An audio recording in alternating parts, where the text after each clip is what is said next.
જય માતાજી જય બાબારી કેમ છે બધા મિત્રો અને વાગ્યા છે રાતના 9 અને અમે આવી ગયા છે સલીશભાઈ ના મોલ ઉપર સલીશભાઈ જય બાબારી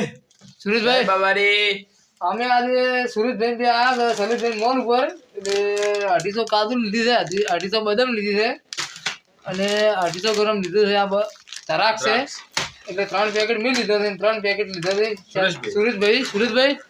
આ પેકેટ કેમ લીધો તમે આ ઠંડીને ખાવા તો હોય કે એ માટે હા શરીર ઉતરી ગયું હોય હમણાં થોડું એટલા માટે સુરેશભાઈ અમારે હાવ ગળી ગયા તમે જોવા ખાલી એટલે થોડી શરીર બનાવે કે હા એ માટે શરીર બનાવો થોડું હા શિયાળા છે કાજુ બદામ ને દ્રાક્ષ અમે લઈ જઈએ કેમ કે શિયાળામાં હવે આવો ખોરાક કરવાની જરૂર છે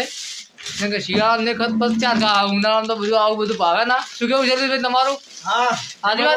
વાત ને આ દેખો શૈલેષભાઈ મોલ પર ફૂલ સ્ટોક પડ્યા છે દેખો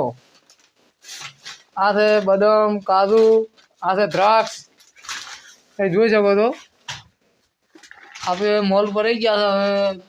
આ બધું ભેગું કરીને કાયમી થોડું થોડું ખાવાનું એટલે થોડું શરીર મળે અને અંતે થોડા હમા થાય ને થોડા તાકાત આવે જય માતાજી જય બાબારી